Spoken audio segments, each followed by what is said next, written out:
Bilgi Teknoloji İletişim Kurumu Diyarbakır Bölge Müdürlüğü'nde özel güvenlik görevlisi olarak göreve başladım.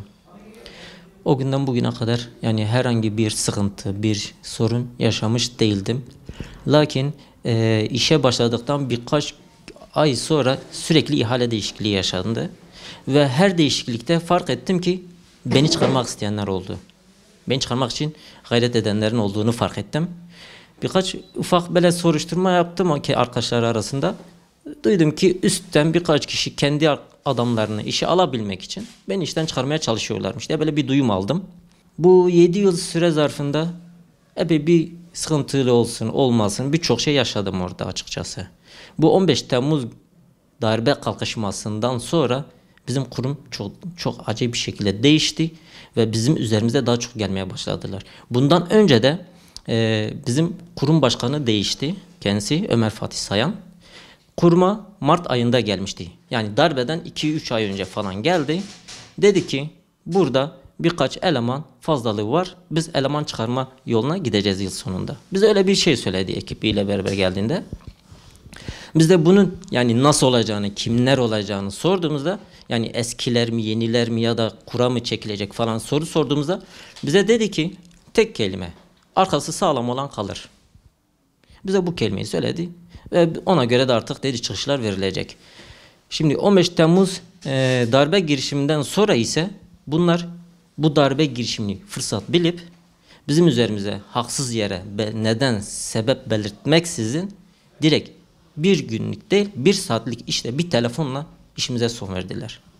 Öyle bir şekilde son verdiler ki yani geleceğimizi karartacak şekilde son verdiler bunlar. Bizi dediler ki sizin işinize son verilmiş FETÖ-PDY diye.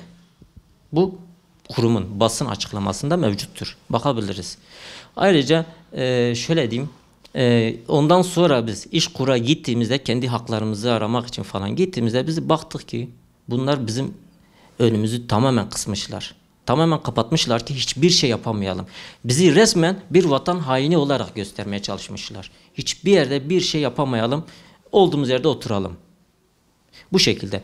SSK'ya gittiğimizde bakıyoruz ki bize diyorlar ki sizin çıkış nedeniniz 29. madde.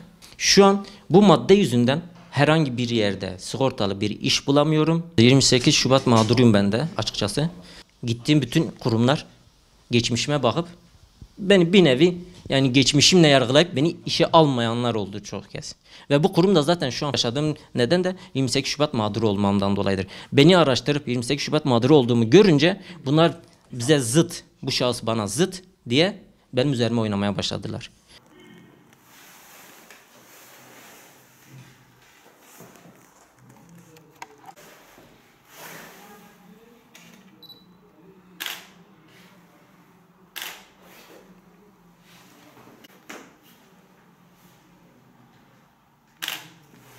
Bilgi Teknolojileri ve İletişim Kurumu'nda özel güvenlik görevlisi olarak işe başladım. Yaklaşık 14 yıldır bu kurumda aynı görevde devam etmekteydim. Tabii 15 Temmuz'dan sonra 16'sında, 17'sinde ve hatta 18'inde bizler her gün meydanlardaydık. Ta saat gece 12-1'lere kadar meydanlardaydık da. 20'sinde 3-11 nöbetim vardı benim. Öğleden sonra akşam gece 11'e kadar. Sonra ikindi namazını kılmak için soyunma odasına gittim ve döndüğümde bölge müdürünün telefon açtığını ön kulübeye bizleri çağırdı. Benden başka bir arkadaşı çağırdı nöbette olan. Odasına gittiğimizde bütün memurlar zaten odasındaydı. Dönüp bize dedi ki işte isimleriniz Ankara'dan gelmiş. Benim ve 4 arkadaşımın da.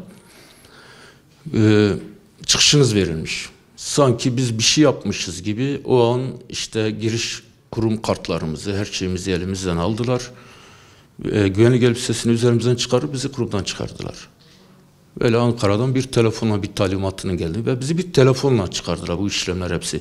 Belge, bilgi, hiçbir şey imzaladığımız hiçbir şey yok. Hani ne olduğunu da halen de bilmiyoruz. Biz aile olarak bir FETÖ mağduruyuz. Bunu araştırsınlar, baksınlar. Biz 90'larda ve 2000'lerin başına kadar bir FETÖ mağduruyken biz şu an yine aynı durumda, yine FETÖ mağduruyuz. Kurum da çok iyi biliyor beni bu konuda. İyi tanıyor kurum, beni de iyi tanıyor. Yani FETÖ'cü olmadığımı bizim çalıştığımız kurum benden daha iyi biliyor. Bu kadar net söyleyebilirim. Yani hayatım boyunca ben Zaman Gazetesi almamış bir insanım. 7-8 gün sonra kuruma gittiğimizde bir yazının geldiğini dediler. Gittik, hepten püften bir yazı. Sadece işte isimlerimiz var. Güvenlik gerekçesiyle çıkıştığımızın verildiğini. Hani kayda değer bir yazı değildi o.